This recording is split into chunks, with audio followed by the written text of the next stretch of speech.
Fighting games make me think a lot, way more than I thought I would be thinking in relation to fighting games.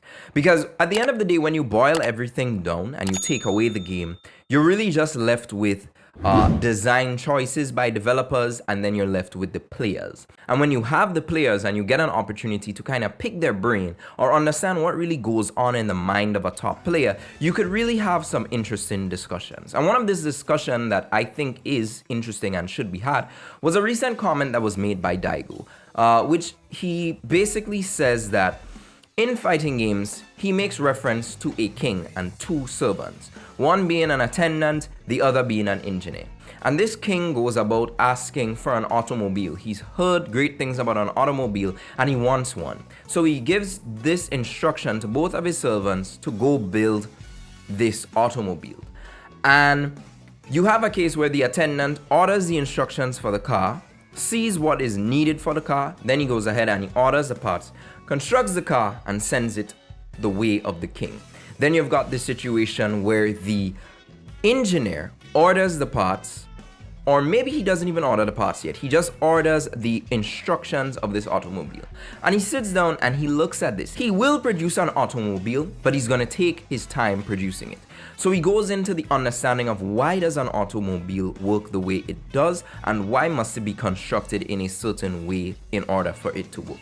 Now what that does, it allows the engineer to not only understand the critical process that or mindset that went into constructing an automobile, he can improve on strengths of this design, or he can actually identify weaknesses and remove these aspects that exist in the current make and model of automobiles. And it came to a point where he was essentially saying that the engineer has more range of creative freedom to create something that has possibly never been seen before. Now, he said all of this to say that essentially there are few innovative people in the FGC, and then there are people who just copy and try to emulate success or move styles or game plans from various players who have seen success with this in order to replicate the same results. But when faced with unique scenarios and situations, they are unable to deal with it. Why? Because they don't necessarily understand the game from such a technical or intimate perspective. And that got me thinking not only about fighting games, but the way I'm approaching fighting games. A matter of fact, I think the way I went about learning fighting games, and that could even happen in like last week, for instance, has been a way that throughout my life I've never actually approached before. And it's strange because I find myself looking at videos that describe a system or break these things down when I myself have access to that information in game, or you have useful wikis such as Super Combo Wiki, and the one for Guilty Gear like Dust Loop, it also has information on Granblue and stuff like that. And you've got this information and it's available to you. It's free because if you have the game, it's basically at this point, it's up to you to really understand this game and see how you could pick apart and really understand what you're playing or what you're engaging in. Now, the reason why this is strange for me is because this has not been the way I've approached a plethora of other things that I've done in life. When I taught myself art for a bit, I never found myself trying to emulate people's styles.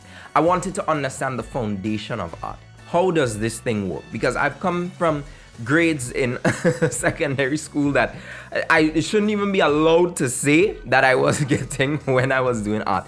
So I wrote art off in my mind, and then I eventually picked it up and taught myself a bit of it because I wanted to understand what makes art work. There has to be a rule set to it.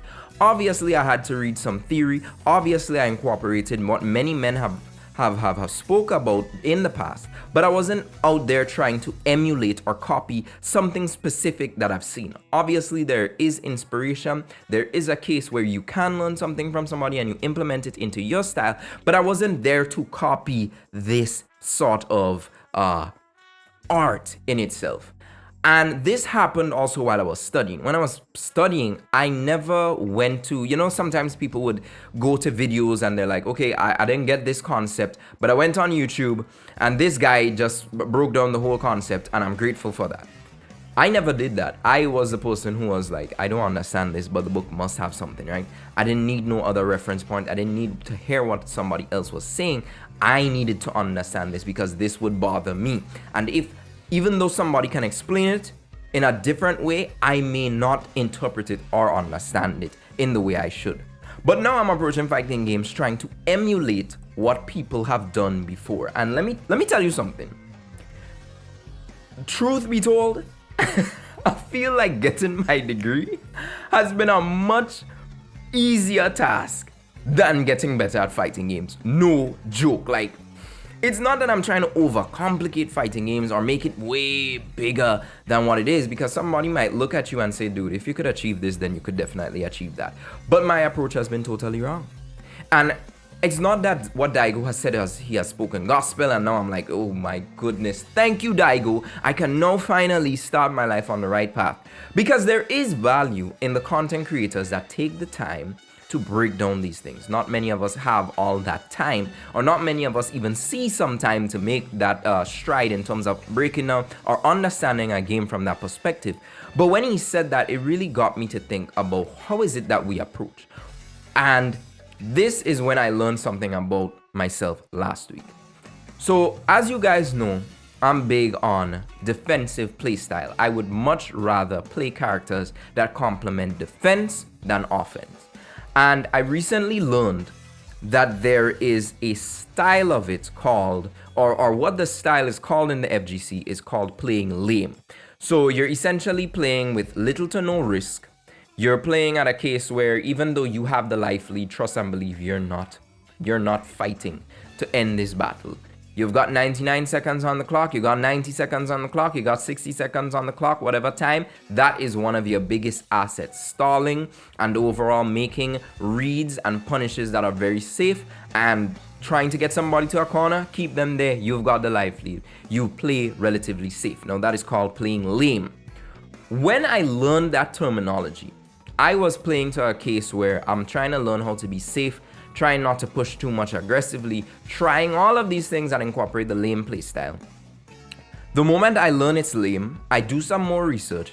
I found out that one of the persons who is considered the lamest fighting game player is Justin Wong. Immediately, I then look at how Justin Wong has played throughout the years. I look at his video called The Art of Lame. I listen to what he said about being lame in fighting games. And there I am, forgetting my drills that were working for me, looking at Justin Wong matches, trying to see how do I emulate Justin Wong's lame style. Now this isn't necessarily bad, right? This isn't something that would be shunned upon, because you can learn from people who have come before you, and you can learn things or see things that you may not have discovered immediately. And I use the word immediately here, and I want it to be emphasized on immediately.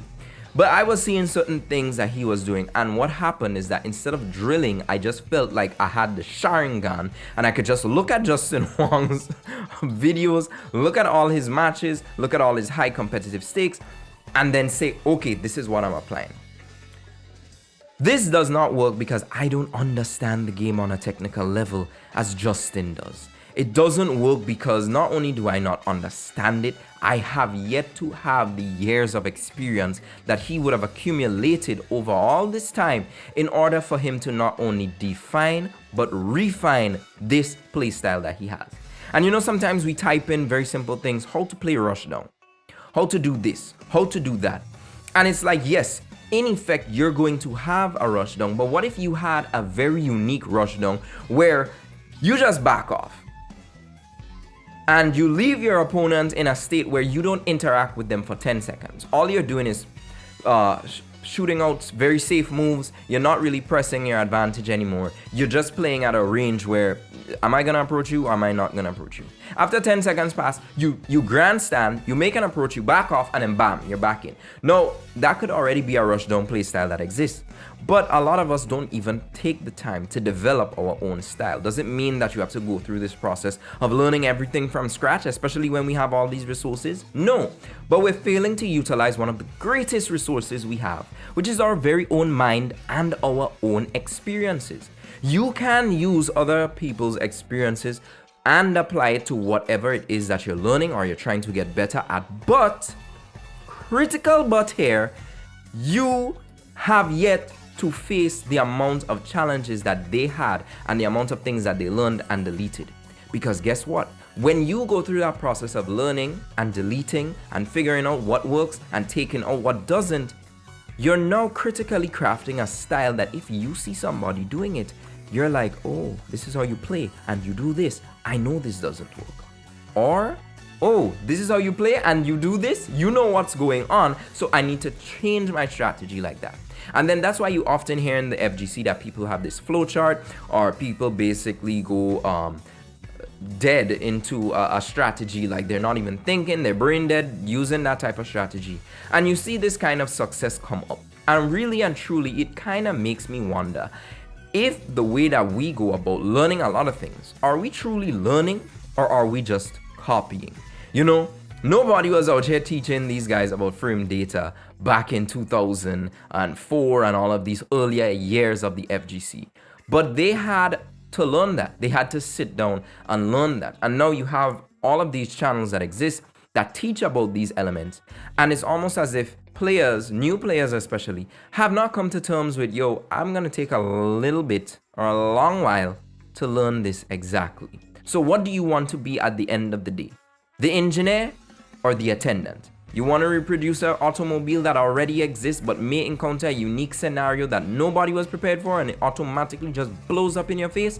Or you want to be an engineer who took that time to sit down, dissect, why does this work? How does it work? When does it work? When does it fail? And how can we make it better? But guys, that is all I want to talk to you today about. Let me know what you think below on what Daigo has commented and said. You know, what's some fighting game philosophy that you've actually learned, or something that you know that could be applied in this case of not only learning, but the way you approach a lot more of difficult tasks in life. I'm telling you, because fighting games, there's a level of difficulty that I think a lot of people don't understand or have yet to understand, and they may underrate and underplay what some of these top players think and what some of these top players do. But let me know in the comment section below what you guys think about Daigo's comments, and overall, like I said, express your philosophy. Let's get a discussion going. I will see you guys in the next video, but until then, stay